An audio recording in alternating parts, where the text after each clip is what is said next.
सत्संगत जी, प्रेम से कहना धन्यकार जी। तीन लोक नौखंड में गुरु से बड़ा न कोई, करता कुछ न कर सके गुरु करे से होए। सदगुरु जो करते हैं वो कोई नहीं कर सकता। ये परमात्मा निराकार भी वो नहीं कर सकता जो गुरु करते हैं, क्योंकि इस प्रभु परमात्मा का ज्ञान ये स्वयं परमात्मा नहीं दे सकता, अपना ज्ञान नहीं दे सकता। इसका ज्ञान गुरु देते हैं। इसीलिए तो कहते हैं ये सारे जगत के करने वाला वो कर्म नहीं कर सकता जो गुरु करते हैं। गुरु इस आत्मा को इस परमात्मा ब्रह्म का ज्ञान देते हैं, इसकी जानकारी देते हैं। तो इससे ऊंचा कर्म संसार में और कोई नहीं होता जो इस आत्मा को इस ब्रह्म प्रभु परमात्मा निराकार से जोड़ दे। तो ये कर्म सिर्फ और सिर्फ सदगुरु करते हैं। तो संतों महापुरुषों, हम बड़े किस्मत वाले हैं, हमें ऐसे गुरु मिले हैं।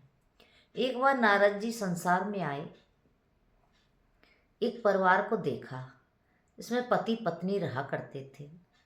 अब देखने लगे और बातचीत करने लगे, पूछने लगे कि परिवार में कौन कौन है। तो महात्मा कहते हैं कि हम दो ही हैं, पति पत्नी हैं। कि बच्चे नहीं हैं? कि नहीं हैं, बच्चे नहीं हैं हमारे।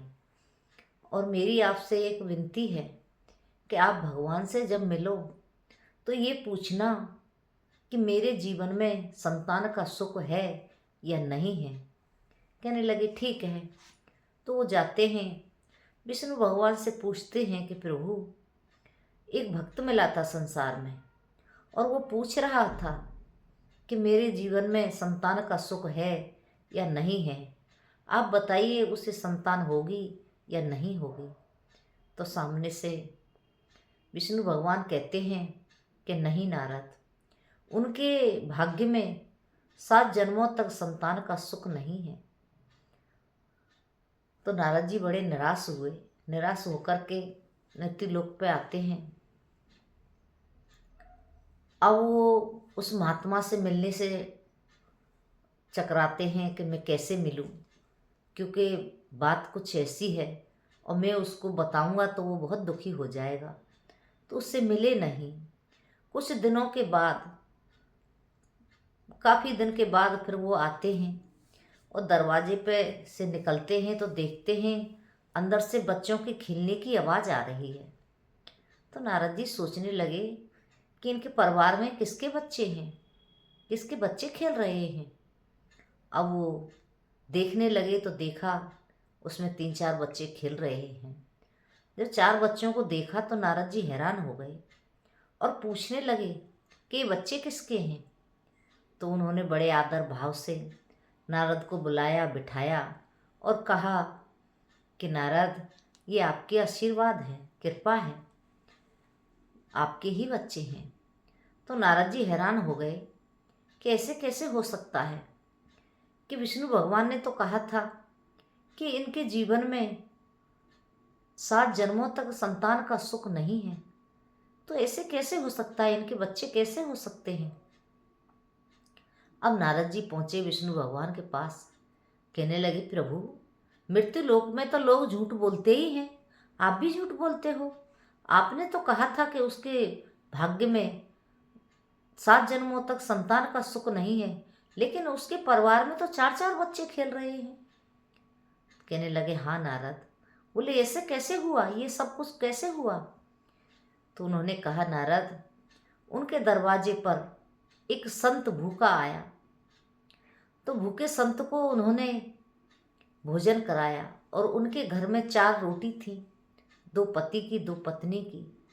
अब वो संत भूखे थे, खाना मांगा तो पति ने अपनी दोनों रोटी दे दी। फिर भी वो संत संतुष्ट नहीं हुआ, कहने लगा मुझे रोटी और चाहिए। तो एक पत्नी ने अपनी उठा के दे दी कि चलो एक और दे देते हैं, हम दोनों आधी आधी खा लेंगे। लेकिन फिर भी उसकी भूख शांत नहीं हुई। फिर उसने मांगा कि मुझे और रोटी चाहिए। तो फिर उसने उठा करके वो चौथी रोटी भी उस संत को दे दी। और वो संत खा करके तृप्त हो गया और तृप्त होकर के आशीर्वाद दिया कि आप संतान का सुख भोगो। तो नारद, ये मेरा दिया हुआ आशीर्वाद नहीं है, ये उस संत का आशीर्वाद है। कहते हैं ना, मोर वचन पर जाए फीका, संत वचन पत्थर की लीखा। कि मेरा वचन फीका पड़ सकता है, लेकिन मैं संत के वचन को फीका नहीं पड़ने देता, संत के वचन को झूठा नहीं पड़ने देता। उन्होंने आशीर्वाद दिया तो उनकी संतान हुई। इसीलिए संतों महापुरुषों कहते हैं, नर पूजा नारायण पूजा। जो व्यक्ति इंसान के साथ प्रेम करता है, इंसान की सेवा करता है, वो संसार के सारे सुख प्राप्त करता है। क्योंकि ये प्रभु परमात्मा इंसानों में ही बसा हुआ है। बसा हुआ तो सब में है, लेकिन इसकी पूजा कहते हैं इंसान में ही की जाती है। इंसानियत में रह करके इंसान की ही पूजा जब व्यक्ति करता है तो वो परमात्मा की ही पूजा होती है। क्योंकि इसका अंश जो पड़ा हुआ है परमात्मा का, जिस हर इंसान के अंदर, इसकी पूजा की जाती है। कहते हैं, मन है मंदिर, प्यार है पूजा। तो प्यार ही पूजा है और मन ही मंदिर है। जब इस मन के मंदिर में हम इस प्रभु परमात्मा को बिठाते हैं, सद्गुरु को बिठाते हैं, तो हमारी पूजा अपने आप ही हो जाती है। क्योंकि हम फिर सबसे प्यार करने लगते हैं। हमारे जीवन में वो प्यार आ जाता है जो कि एक हर इंसान से करना चाहिए। तो संतों महापुरुषों, ये तभी बात बनती है जब हम कहीं संतों का साथ करते हैं। पूजा तो संसार में बहुत लोग कर रहे हैं और सुख भी प्राप्त कर रहे हैं। पूजा कर रहे हैं, सेवा कर रहे हैं। जो सेवा करता है उसको सुख भी प्राप्त होता है। संसार में सेवा, जिन्होंने ज्ञान भी नहीं लिया है, वो भी अनेकों प्रकार की सेवा करते हैं। कोई लंगर की सेवा करता है, कोई जल पिलाने की सेवा करता है, कोई वस्त्र बांटने की सेवा करता है। इस तरह से सेवा संसार में होती रहती है और लोग करते रहते हैं और सुख प्राप्त करते रहते हैं। दुनिया के सुख तो संतों की सेवा करके प्राप्त हो जाते हैं, लेकिन जो आत्मा का एक कल्याण है, इसके जीवन का जो उद्देश्य है परमात्मा को प्राप्त करने का, वो कर्म नहीं हो पाता, वो पीछे रह जाता है।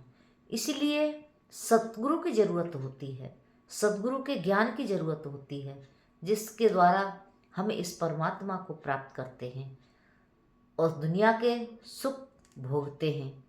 दुनिया के सुख तो हमको मिल जाते हैं मेहनत करके, सेवा करके, लेकिन आत्मिक जो सुख है वो हमें सत्संग से प्राप्त होता है, सद्गुरु के ज्ञान से प्राप्त होता है।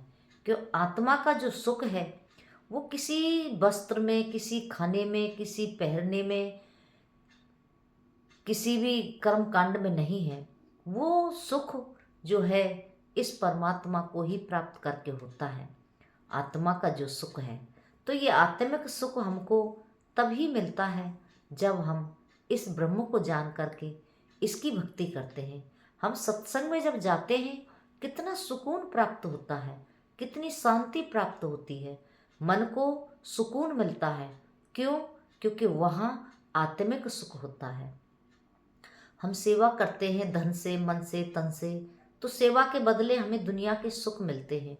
तो वो दुनिया के जितने भी सुख हैं उनको तो परिवार वाले बांट लेते हैं, धन को भी बांट लेंगे और ये संसार के जितने भी वस्तुएं हैं इन सबको बांट लेंगे, जमीन जायदाद को भी बांट लेंगे। लेकिन जो आत्मिक सुख है, वो आत्मिक सुख जो जाकर के सत्संग में एक व्यक्ति को प्राप्त होता है, एक संत को जो प्राप्त होता है, उसको कोई नहीं बांट सकता। वो सुख हमारा है, हमारे ही पास रहता है।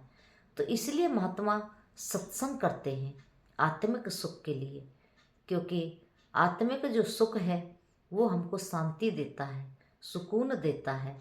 तो संतों, ये ज्ञान सद्गुरु ने दिया है, हम गुरु के बड़े आभारी हैं।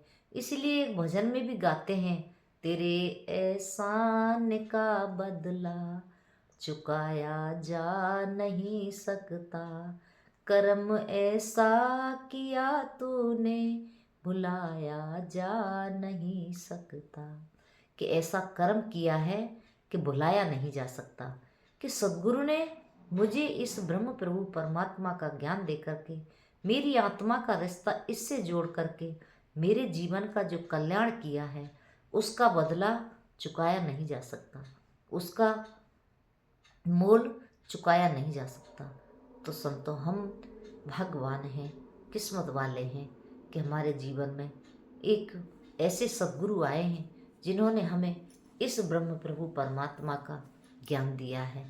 तो आज देखते हैं निरंकारी परिवार, कहने के लिए लोग कहते हैं आपने तो धर्म बदल लिया है, आप तो निरंकारी हो गए हो, लेकिन सद्गुरु किसी का धर्म नहीं बदलता। हम जिस धर्म में रहते हैं उसी धर्म में रहते हैं। सद्गुरु सिर्फ और सिर्फ सोच को बदलता है। जब हमारी सोच बदलती है तो कहते भी हैं नज़र बदलो नजराने बदल जाएंगे, कि नज़र जब हमारी अच्छे तरीके से सोच करके देखती है तो फिर नज़ारे भी बदल जाते हैं। तो हमने अपनी सोच को बदलना है। सद्गुरु सोच को बदलता है कि पहले हमारी जो सोच थी वो अपने पराये की, मेरे तेरे की, ऊंच नीच की यही सोच थी। आज सद्गुरु ने इस सोच को विशाल किया है, इसको विस्तार किया है।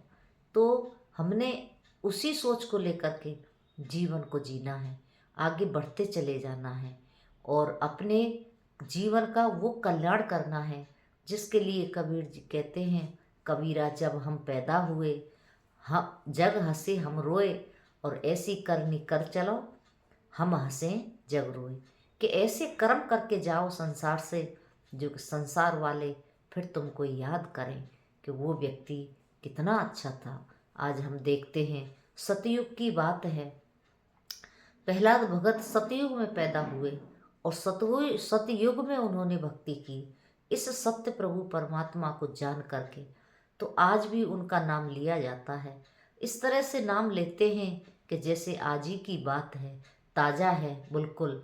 और क्योंकि ये परमात्मा आज भी कायम दायम है, इसलिए इनके संतों के नाम भी कायम दायम रहते हैं, इनके संतों के नाम अमर रहते हैं।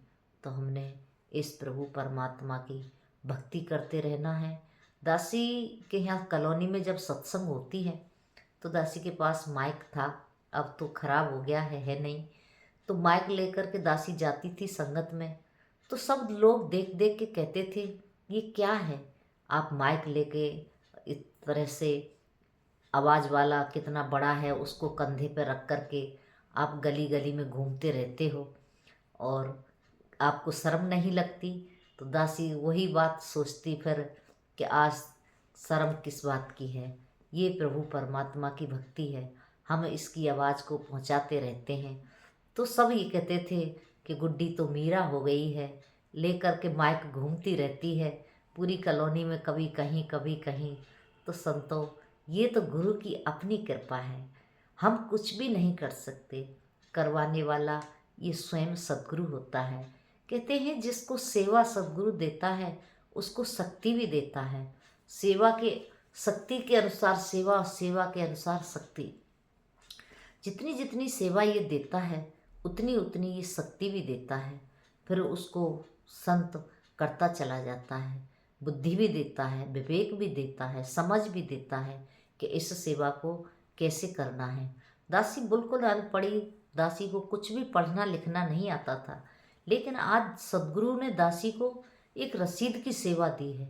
वो रसीद काटती है दासी, तो दासी शुक्राना करती है कि सद्गुरु आपका लाख लाख शुक्र है कि मुझ जैसी अनपढ़ को भी आपने पढ़ा लिखा बना दिया, मुझे आज लिखना पढ़ना आपकी कृपा से आ गया।